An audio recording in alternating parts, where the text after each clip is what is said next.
ஆச்சரியம் என்னன்னா ஒவ்வொரு தேவதையும் கிளம்பி வரா. அதெல்லாம் பிரம்மாவே பார்த்துக்கிறேன்ட்டார். அவர் மேலே ஆஃபீஸில் உள்ள சூப்பரண்டோ அல்லது ஜிஎம்ஓ மேனேஜரோ லீவு சாங்ஷன் பண்ணிவிட்டாருன்னா அதை பற்றி நாம ஏன் கவலை பண்ணோம்? அவர் பார்த்துக்கிறார். அதை என்ன பண்ணணுங்கிறது அவர் கவலைப்பட போகிறார். இதில் ஒரு ஆச்சரியம் என்னன்னா எல்லா டிபார்ட்மெண்ட்டுக்கும் லீவு உண்டு. இந்த தீயணைப்புத்துறை, ஆஸ்பத்திரி, போலீஸ் இவாளுக்கெல்லாம் லீவு கிடையாது. எல்லாரும் கொஞ்சம் யோசனை பண்ணியிருக்காங்க. இந்த கொரோனா சமயத்தில் அப்பாடான்னு நினைச்சவாளும் உண்டு.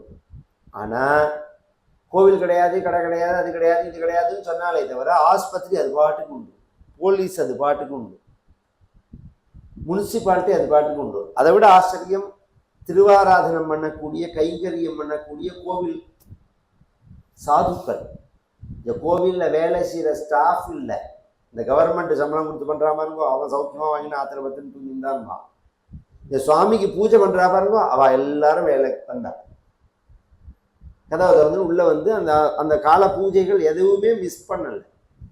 ஏன்னா கைங்கரியத்துக்கு அத்தனை விசேஷம். பிரம்மா அது மாதிரி சில டிபார்ட்மெண்ட்டுக்கு லீவு கிடையாதுங்கிற மாதிரி பிரம்மாவுடைய கண்ட்ரோலில் உள்ளத்துல மிருத்யுலோகமும் ஒன்று, யமதர்மராஜனோட டிபார்ட்மெண்ட், அதுக்கு லீவெல்லாம் கிடையவே கிடையாது. மிருத்யுக்கு லீவு இருந்ததுன்னா கோகுலாஷ்டமி, ஜென்மாஷ்டமி லீவுன்னா இன்னைக்கு ஒருத்தரும் சாகாமல் இருக்கணும். அப்படின்னா இல்லையே. இன்னைக்கு காலமானா ரொம்ப விசேஷம், பெரிய பாக்கியம் அப்படின்னு நினைக்கணும். ஆனால் இப்போ அன்னைக்கு காலமாக தானே இருக்கா. இந்த மிருத்யுவுக்கும் லீவு கிடைச்சது, யமதர்மராஜனுக்கும். அதை விட்டுட்டு வந்து அந்த யமதர்மராஜன் தான் விதுரரா பிறக்கிறார். தர்மதேவதை தான் விதுரராவும் பிறக்கிறார், தர்மபுத்திரராவும் பிறக்கிறார். வாயு பகவான் பீமனா பிறக்கிறான், இந்திரன் அர்ஜுனனா பிறக்கிறான். அஸ்வினி தேவதைகள் சகதேவன் நகுலனா பிறக்கிறார், சூரிய பகவான் கர்ணனா பிறக்கிறார். கலி இது யுக தேவதை இருக்கு பாருங்க, அது துரியோதனனா வர்றது. பீஷ்மர் அஷ்டவசுக்கள்ல ஒருத்தர், வசுதேவர் அஷ்டவசுக்கள்ல ஒருத்தர். இது மாதிரி வரிசையா நந்தகோபுரம் இவெல்லாம் எல்லாருமே தேவதைகள். இதுல ஒரு ஆச்சரியம் என்னன்னா, அசுரர்கள் ஒரு குரூப் முன்னாடியே வந்து இறங்கிட்டா, அதுக்கு ஈக்குவலா தேவதைகள் எல்லாருமே வந்துட்டா. கோபர்கள், கோப பசங்கள், கோக்கள், பிருந்தாவனத்தில் உள்ள ஒரு செடி கொடி எல்லாம் தெய்வம், கோபிகைகளை தவிர. கோபிகைகள் தேவதைகள் கிடையாது. கோபிகைகள் யாருன்னா தண்டகாரண்ய பிரபதிகளான மகரிஷிகள். பகவானை ஸ்பரிசிக்கணும்னு ஆசைப்பட்டு அவர்கள் முழுக்க இந்த கோபிகைகளா வந்தார்கள்னு புராணாந்தரம் சொல்றது. இப்படி பகவான் எல்லாரையும் அனுப்பிச்சுட்டார். பகவான் வந்து அவதாரம் பண்றதே ராமாவதாரத்துக்கு திணறினான். யார அப்பான்னு சொல்றது, யார்கிட்ட போய் பிள்ளையா பிறக்கிறது அப்படின்னு. கிருஷ்ணாவதாரத்துக்கு ஈஸியா இருக்குது. பூலோகத்துல மதுராபட்டினத்தை ஆண்ட யாதவர்களுடைய ஒரு பிரிவினுடைய ராஜாவான சூரசேனனுடைய மகனான வசுதேவருக்கு தேவகனுடைய யாதவ மகாராஜா உக்ரசேனனுடைய தம்பி தேவகனுடைய பெண்ணான தேவகியை கல்யாணம் பண்ணி கொடுக்க, இது ஒரு ராஜ்யம், அது ஒரு ராஜ்யம். இந்த யாதவர்கள் 3 போஜ, விஷ்ணி, அந்தகர்கள் அப்படின்னு 3 பிரிவு அவளுக்குள்ள. அதுக்குள்ளேயே 3 பிரிவு உண்டு. இது மாதிரி நிறைய தொழிலால தான் வரும். இது இந்த ஜாதிங்கிறது குணத்தினாலையும் தொழிலாலையும் வர்றது, பிறப்புனால உள்ள விஷயம்னு சொல்ல முடியாது. பொதுவாக வியாபாரம் பண்றவா வைசியா அப்படின்னு பொதுவாக சொல்லிட்டு போறோம். வைசியாலேயே எத்தனை பிரிவு இருக்க. இப்போ சமீபத்தில் ஒரு இது படிச்சேன்னா கேட்டணும். இந்த வியாபாரம் பண்ற வைசியால ஒத்தமாட்டு வண்டி செட்டியார்னு ஒரு பிரிவு, ரெட்டமாட்டு வண்டி செட்டியார்னு ஒரு பிரிவு. அதுலேயே இவாளுக்குள்ள சம்பந்தம் பண்ணிக்க மாட்டாளாம். ஒத்தமாட்டு வண்டி செட்டியார் ரெட்டமாட்டு வண்டி செட்டியாருக்கு பொண்ணை கொடுக்க, ஏதோ அந்த காலத்தில் வியாபாரம் பண்ணுறதுக்கு ஒரு மாட்டு வண்டியில் போய் வியாபாரம் பண்ணுவா. வசதி உள்ளவா ஒத்தமாட்டு வண்டி, ரெட்டமாட்டு வண்டி வச்சுப்பா. ஒத்தமாட்டு வண்டி வச்சுட்டு நம்ம கிராமங்களில் உள்ளவாளும் உண்டு. அப்படி வச்சுன்னு பண்ணுவா. இதில் என்ன இருக்குன்னா அப்படிலாம் இருந்திருக்கு அவளுக்குள்ள. இப்படிலாம் வந்து நம்ம பழக்கத்தினால வந்தது. அதெல்லாம் அது முக்கியமான சாரம், வியாபாரங்கிறது தான் விஷயம். அது மாதிரி யாதவர்கள்லையும் 3 பிரிவு. குவாலியர், ஆக்ரா, மதுரா அப்படின்னு சொல்லக்கூடிய அந்த 3 ராஜ்யமும் நகரமும் 3 ஹெட் குவார்டர் வாழ். இந்த குவாலியர் ஆண்டவன் தான் கம்சன், மதுராவை ஆண்டவர் தான் வசுதேவர்.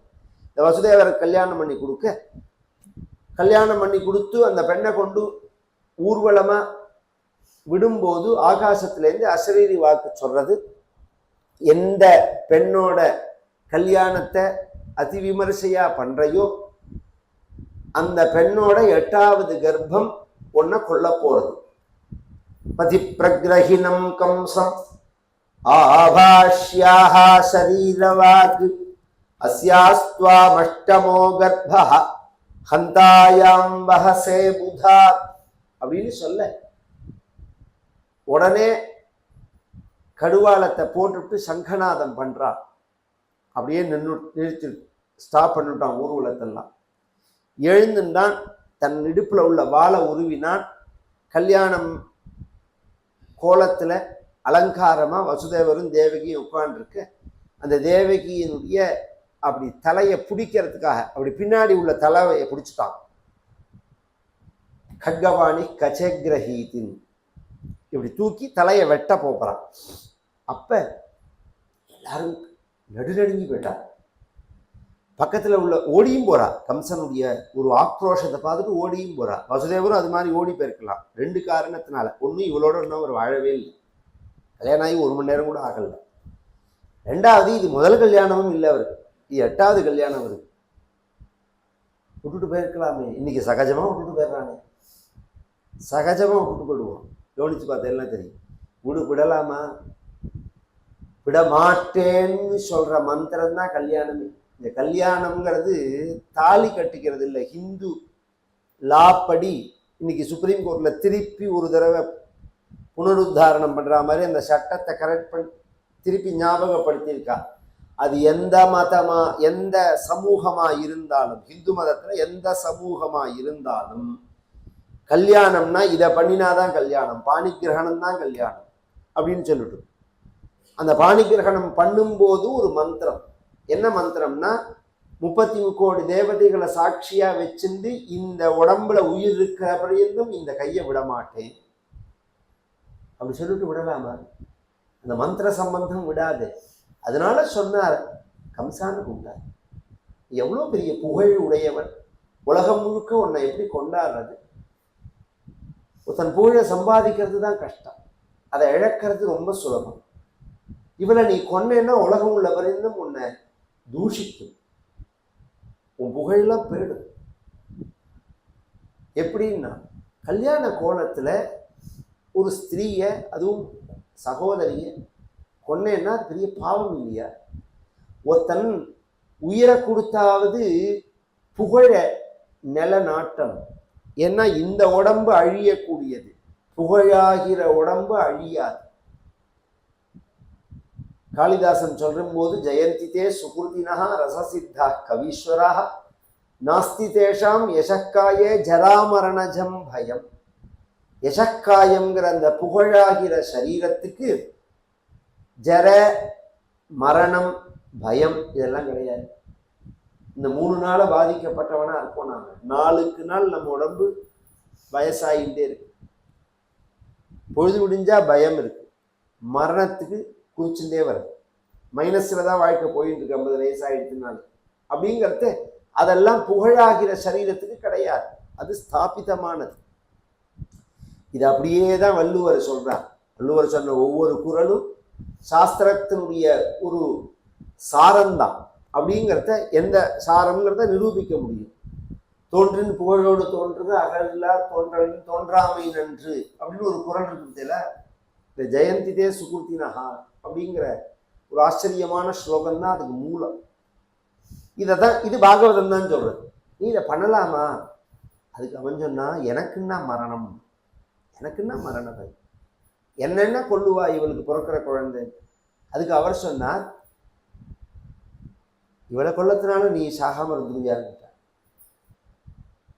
அதுக்கு அவன் கேட்டான், நான் கொல்லாதனால இவ சாகாம இருக்க போறாளான்னு கேட்டான்.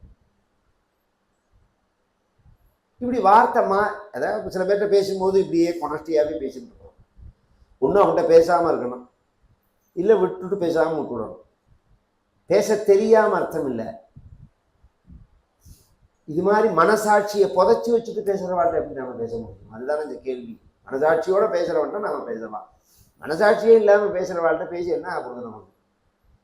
அதனால இவர் சொன்னார், உனக்கு பிரச்சனை இவளால் இல்லை, இவளுக்கு பிறக்க போகிற குழந்தையால தானே. ஆமாண்ணா, குழந்தைய கொடுத்துட்றேன்னு. இவளை நீ கொல்லாத, குழந்தைய நான் கொடுத்துட்றேன். குழந்தைய கொல்லுன்னு சொல்லலை, குழந்தைய கொடுக்குறேன்னு தான் அவர் சொன்னார். அவனும் அவர் அப்படிதான் சொல்றாருன்னு அவரா நினைச்சிருந்தான். கம்சஹா தத்வாக்கிய சாரவித்துன்னு இவர்களை கொண்டு விட்டுட்டு என்னவோ தோணினது, திருப்பி அவர்களை பிடிச்சி ஜெயிலில் போட்டுட்டான். அவ அப்பா உக்ரசேனர் சொன்னார், நம்மாத்து மாப்பிள்ளை நீ பண்றது சரி கிடையாது. அதுக்கு அவன் சொன்னான், ராஜா அவர் உக்ரசேனர் தான், கம்சன் ராஜா கிடையாது. ஆனா உக்ரசேனன் எப்படின்னா பேரு தான் ராஜாவே தவிர அவன் பொம்மை தான். ஆனா அவன் தான் ராஜா. கம்சன் சொன்னா, நானும் திருப்பி திருப்பி திருப்பி எனக்கு நீ பட்டாபிஷேகம் பண்ணி வைப்பேன், இன்னைக்கு நாளைக்கு பண்ணி வைப்பேன், நாளைக்கு பண்ணி வைப்பேன், நாளைக்கு பண்ணி வைப்பேன்னு பொழுது முடிஞ்சா டிவியில் வருது, நியூஸ்ல வருது. ஆனா நீ பண்ணி வைக்கிற மாதிரி தெரியல. அதனால நீ பண்ணிக்கவும் மாட்டேன்னு சொல்லி அவனை தூக்கி போட்டான் ஜெயிலில். போட்டுவிட்டு இவனே பட்டாபிஷேகத்தை பண்ணிட்டான். இவனுக்கு ஒரு கோஷ்டி உண்டு. இவனுக்கு அனுகூலமா உள்ள பிரலம்பன், முஷ்டிகன், சாணுகன், அகாசுரன், பகாசுரன், இதுல மந்திரி சபையில பொம்மநாட்டி மந்திரி வேற, பூத்தனை வேற, எல்லாரையும் சேர்த்துண்டு இவனே ஒரு பட்டாபிஷேகத்தை பண்ணிட்டு இவளை கொண்டு ஜெயிலில் வச்சுட்டு குழந்தை பிறக்கிறத எதிர்பார்த்துட்டு இருக்கான். முதல் குழந்தை பிறந்தது. இதுக்கு பேர் வேற கீர்த்திமந்தம்னு, கீர்த்திமான்னு பேர் வச்சா. அவனை கொண்டு கம்சன்ட்ட கொடுத்தார். வசுதேவர் சொன்னபடி நடக்கணுங்கிறதுக்காக. கம்சன் மூர்க்கன், முட்டான், ரெண்டும் சேர்ந்தவன். அவன் சொன்னான், எனக்கு மரணம் இந்த குழந்தையால இல்லை, 8வது கர்ப்பத்தினால இருக்கு, இதை கொண்டு போவோம்னு சொல்ல கம்சர் வசுதேவர் சந்தோஷமும் படலை, கொண்டு கொடுக்குறதே வருத்தமும் படலை. இதனால எனக்கு மரணம் இல்லை, எடுத்துன்னு போவோம்னு சொன்ன உடனே சந்தோஷமும் படலை. ஏன்னா இவன் ஸ்திர புத்தி இல்லாதவன். மகான்கள் தான் ஒரே மாதிரி நிலையில இருப்பான். அசத்துக்கு என்ன அடையாளம்னா, காலத்தால எழுந்து ஒரு மாதிரியா பேசுவான், ராத்திரி ஆயிடுச்சுன்னா அந்த பேச்சையே மறந்துடுவான். நான் சொன்னேனான்னு கேட்பான் நம்மகிட்டயே. இல்லை ராத்திரி ஒரு மாதிரியா தன்னால மறந்து பேசுவான், காலத்தால எழுந்துட்டா அப்படி சொல்லவே இல்லைம்மா. இதுக்கெல்லாம் எங்க போறது? இன்னைக்குமே பார்க்குறமே, நம்ம என்ன சொன்னேன்னா, நான் என்ன உங்கள்கிட்ட தேதி போட்டு சொன்னேன்னான்னு கேட்கலையே. இது மாதிரிலாம் பேசுகிற வாழ்க்கை நாம் எப்படி பதில் சொல்ல முடியும்? சத்தியம் அச்சேகம் மனசேகம் கர்மண்யேகம் மகாத்மா. மகான்களுக்கு என்ன அடையாளம்னா எல்லாம் ஒன்றும், மனசும் ஒன்றா இருக்கும், வாக்கும் ஒன்றா இருக்கும், செயலும் ஒன்றா இருக்கும். என்னவோன்னு சொல்லிட்டு வந்துட்டார் இவர். நாரதர் கம்சன்ட்ட அழகா புரிகிற மாதிரி, சில பேருக்கு தான், சில பேருக்கு புரிகிற மாதிரி சொல்ல தெரியும். நம்ம என்ன சொன்னாலும் மனசுல இறங்காது. இந்த குழந்தைகள் இருக்கு, கூப்பிட்டா கூட திரும்பி பார்க்காது. அது காதில் விழுந்துதா விழலையான்னு நமக்கே புரியாது. ஆனால் ஸ்கூல்லேருந்து டீச்சர் சொன்னா டீச்சர் சொன்னா டீச்சர் சொன்னான்னு பிடுங்கி எடுக்கணும் நம்மளை. இந்த 50 பேர் மனசுலையும் படிக்கிற மாதிரி இந்த டீச்சர் என்ன சொல்லுவான்னு கிளாஸ் எடுத்திருந்தா சரிங்களா, நாளைக்கு எல்லாரும் வரத்தே 1 ரூபா கொண்டு வரணும், இதை கரெக்டா மனசுல படிக்கிற மாதிரி சொல்லி வச்சிருப்பா. அது 3 வயசு வாண்டு வந்ததுலேருந்தே டீச்சர் சொல்லியிருக்கா 1 ரூபா கொண்டு வரணும்னு சொல்லியிருக்கா, நாளைக்கு 1 ரூபா கொண்டு வரணும்னு சொல்லியிருக்கா. நம்மளை பிடிங்கி எடுத்துரும். அதை வாங்கி வச்சிருந்தா அடுத்த வேலையே பாரு. அதுக்கு அது ஒரு மெத்தேடு. அதுவே நானே நினைப்பேன், இந்த அட்வர்டைஸ்மெண்ட் இருக்குதெல்லாம் அந்த டைப்பு தான். 10 செகண்டுக்குள்ள நம்ம மனசுல பொய்யை எப்படி உண்மையா படிய வைக்கிறாங்க. 100க்கு 200% அது பொய்ன்னு நமக்கே தெரியும். அதை வாங்கிட பொய், இது எப்படி சார்னா சும்மா பார்க்க தான் பார்ப்பேங்கிறான். பொய்ன்னு தான் 100% தெரியறது. அப்புறம் இந்த சோப்பை தேய்ச்சுன்னா எப்படி வெள்ளை வெள்ளைன்னு ஆக முடியும்? அதை தாண்டி ஏமாறுறவா எத்தனை பேர் இருக்கா? அது மாதிரி இந்த நாரதர் சொன்னார். நாரதர் பொய் சொல்லல, உனக்கு மரணம் 8வது கர்ப்பம்னு சொல்லியிருக்கு. 8வது குழந்தைன்னா நீ பிறக்கிறத வச்சு தீர்மானம் பண்ணலாம். 8வது கர்ப்பம்னா என்ன பண்ணுவேங்கிறதே திருப்பி சந்தேகம் அந்த குழந்தைய ஆயிடுச்சு கொண்டு இது மாதிரி 6 குழந்தைகளை கொண்டுட்டான். 7வது கர்ப்பமா ஆதிசேஷன் வரத்து பகவான் வைகுண்டத்துல தன்னுடைய சகோதரியான நாராயணன் நாராயணி இதெல்லாம் புராணங்களும் சொல்றது, தத்துவங்களும் சொல்றது. இந்த புராணங்கள் தத்துவங்கள் சொன்னத ஆலயங்கள்ல நமக்கு காண்பிச்சு கொடுத்தா பெரியவாள்லாம். இந்த ஆலயங்கள்ல பிரதானமா கர்ப்ப கிரகம்னு பிரத்யேகமா சிவாலயங்கள்ல எடுத்துட்டேன்னா அதுல எடுத்து பார்த்தெல்லாம் எப்படி இருக்கும்? ஒரு பக்கம் தட்சிணாமூர்த்தி இருப்பார், ஒரு பக்கம் பிரம்மா இருப்பார், ஒரு பக்கம் பார்த்தா பெருமாள் இருப்பார் அல்லது துர்கா இருப்பார். ரெண்டுக்குள்ள ஒண்ணுதான் இருக்கும். கர்ப்ப கிரகத்தினுடைய 3 சுவர்ல பார்த்தேன்னா ஒண்ணுல பிரம்மா இருப்பார், ஒண்ணுல தட்சிணாமூர்த்தி இருந்துடுவர், இன்னொரு சைடு பார்த்தா ஒண்ணு விஷ்ணு இருப்பார் அல்லது துர்கா இருப்பார். இது என்ன அப்படின்னு சொன்னா நாராயணன் நாராயணி. இது புருஷ வடிவத்துல சொன்னா அந்த சக்தியை நாராயணன்னு சொல்லணும், ஸ்திரீ வடிவத்துல சொன்னா நாராயணின்னு சொல்லணும். அதனால சகோதரி. பகவான் கூப்பிட்டு சொல்றான், நீ கீழே பூலோகத்துல போய் அவதாரம் பண்ணு, நானும் வரேன். யசோதைக்கும் நந்தகோபருக்கும் பெண்ணாக நீ போற, வசுதேவருக்கும் தேவகிக்கும் பிள்ளையாக நான் பிறக்கிறேன், என்னை கொண்டு வந்து வசுதேவர் அங்க வச்சு உன்னை எடுத்துன்னு வருவார் அப்படின்னு சொல்ல, இன்னைக்கு அம்பாளுடைய ஜென்ம தினம்.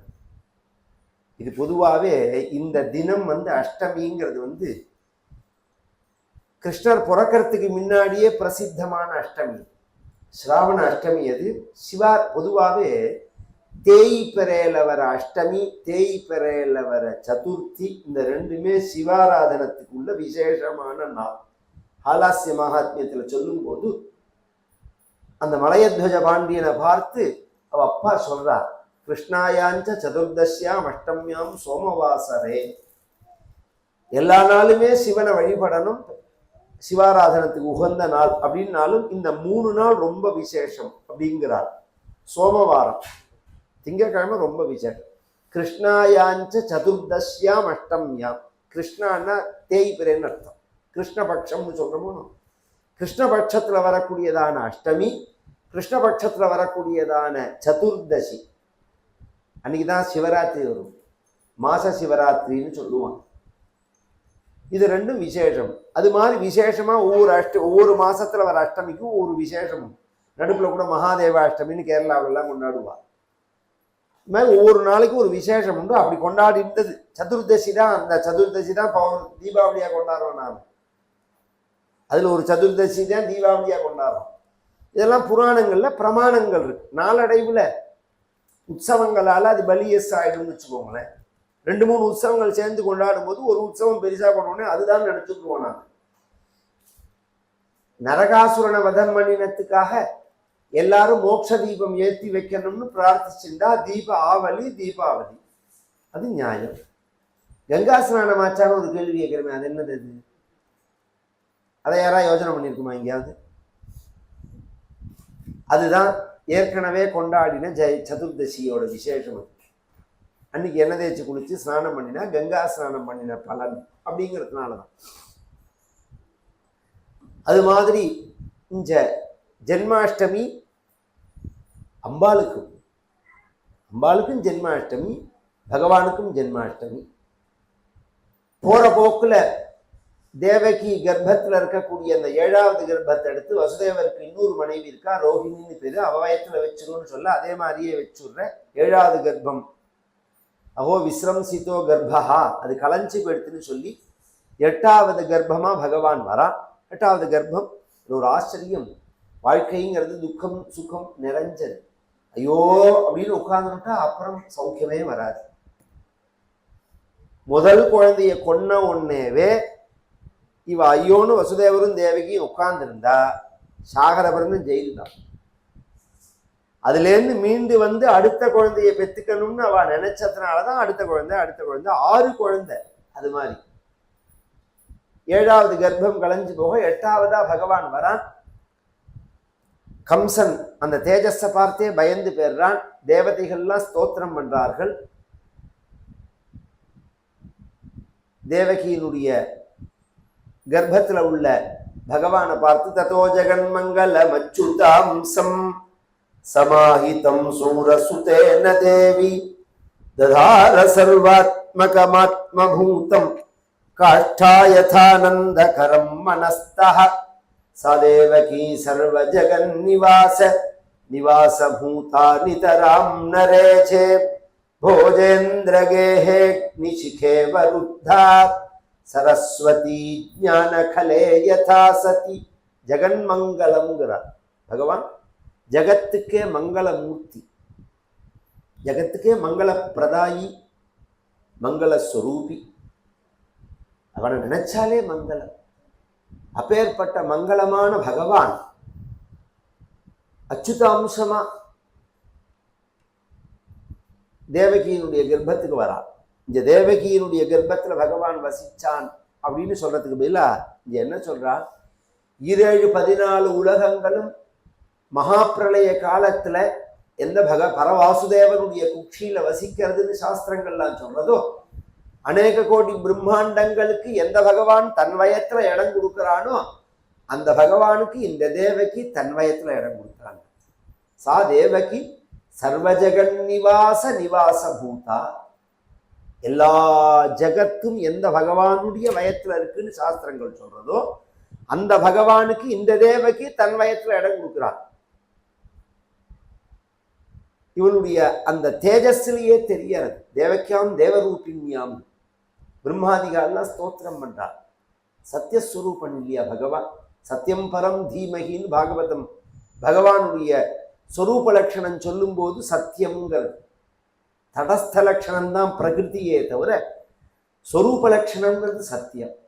அந்த சத்தியம் எப்பேற்பட்டதா இருக்குங்கிறத விளக்கிறார். சத்தியவிரதம் சத்திய பரம் திரிசத்தியம் சத்யஸ்ய யோனிம் நிஹிதஞ்ச சத்யே சத்யஸ்ய சத்யம் ருத சத்ய நேத்ரம் சத்யாத்மகம் துவாம் சரணம் பிரபன்னாஹ. எவன் சத்தியவிரதனோ, எவன் சத்திய சங்கல்பனோ, திரிகாலத்திலையும் எவன் சத்தியனாக இருக்கானோ, சத்தியத்துக்கு எவன் பிறப்பிடமா இருக்கானோ, எவன் சத்தியத்தினால மூடப்பட்டவனா இருக்கானோ, எவன் இந்த வியாபகார சத்தியமான இந்த பிரபஞ்சத்துக்கு பாரமார்த்திக சத்தியமா ஆதாரமா எவன் இருக்கானோ, எவன் ரித்தம் சத்தியம்ங்கிறத நேத்திரமா உடையவனா இருக்கானோ, எவன் சத்திய ஆத்மாவா சத்தியஸ்வரூபனா இருக்கானோ அப்பேற்பட்ட பரமாத்மாவை நாங்கள் சரணமடைகிறோம் அப்படின்னு மேல சிலதெல்லாம் சொல்லி பகவான் அவதாரம் பண்றான். ஆவணி மாசம் தட்சிணாயன புண்ணிய காலத்துல ஆவணி மாசத்துல கிருஷ்ணபட்சத்துல அஷ்டமியில ரோஹிணி நட்சத்திரத்துல ராத்திரியில பகவான் அவதாரம் பண்ணினான் அப்படின்னு அவதார ஸ்லோகம். மேல அவதார கட்டம் பாராயணம் பண்ணிட்டு மேல பூஜை முடிஞ்சு பிரசாத விநியோகம், பீஜ தானம், வேரதானம் பண்ணுவோம். எல்லாருமே இந்த அவதார கட்டத்தை வாசிச்சுட்டு தான் மேல பூஜை பண்ணணும். அதனால முதல்ல கிருஷ்ணாவதார கட்டத்தை வாசிக்கிறோம். கோபிகா ஜீவனஸ்மரணம் சுக்லாம் பரதரம் விஷ்ணும் ஜதிவர்ணம் ஜுதத்புஜம் பிரசன்னவதனம் தியாயேத் சர்வவிக்னோபசாந்தயே நாராயணம் நமஸ்கிருத்ய நரஞ்சைவ நரோத்தமம் தேவீம் சரஸ்வதீம் வியாசம் ததோ ஜயமுதீரயேத். யோகீந்திராய நமஸ்தஸ்மை சுகாய பிரம்மரூபிணே संसार सर्पदष्टम यः विष्णुरात ममुमुचते कृष्णाय वासुदेवाय देवकी नंदनाय च नंद गोपकुमाराय गोविंदाय नमो नमः. नमः पंकजनाभाय नमः पंकजमालिने नमः पंकजनेत्राय नमस्ते पंकजांघ्रये. भक्तवात्सल्यजलधेः परमानन्दरूपिणः स्मदाचार्यराजस्य प्रपन्नोऽस्मि पदाम्बुजं त्र्यम्बकपुराधीशं गणाधिपसमन्वितं गजारूढमहं वन्दे शास्तारं कुलदैवतं बुद्धिर्बलं यशोधैर्यं निर्भयत्वमरोगताजाढ्यं वाक्पटुत्वं च हनुमत् स्मरणात् भवेत्. श्रीहरये नमः. गोपिका जीवनस्मरणं.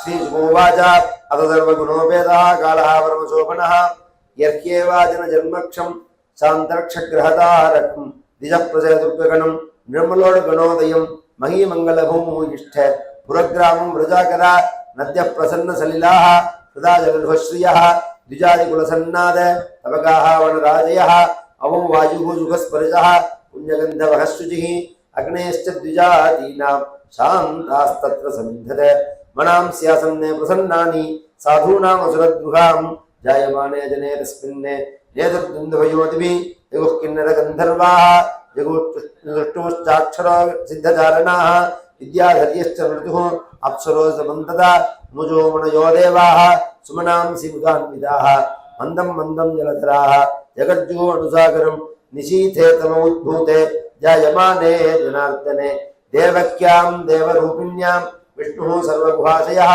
आविरासीद्यथा प्राच्यां दिशिन्दुरिव पुष्कलः तमद्भुतं बालकमम्बुजेक्षणं चतुर्भुजं शङ्खगदायुधायुधं श्रीवत्सलक्ष्मं कलशोभिकौस्तुभं पीताम्बरं सान्द्रपयोदशोभगं महार्घवैडूर्यकिरीटकुण्डल त्रिषा परिष्वक्तसहस्रकुन्तलम् उद्दामकाञ्चङ्गदगङ्गनादिभिः विरोचमानं वसुदेव ऐक्षता गोपिका जीवनस्मरणं सद्गुरुनाथ महाराज की।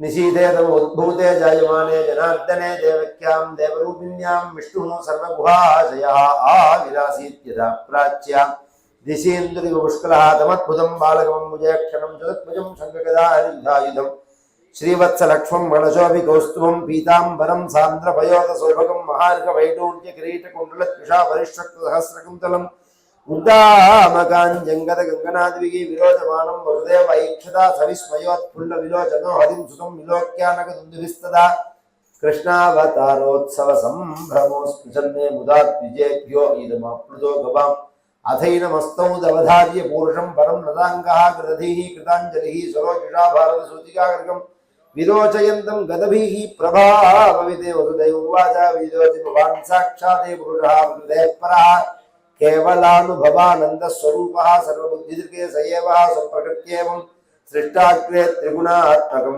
तदनुत्वं प्रविष्टः प्रविष्टैव भाव्यते यथा मे अविकृता भावः तथा मे कृतिः सः नानावीर्याः पृथक्भूताः विराजं जनयन्ति सन्निवृत्तसमुत्पात्य दृश्यन्ते अनुगता इव प्रागेव विद्यमानत्वात् न तेषामिह सम्भवः एवं भवान्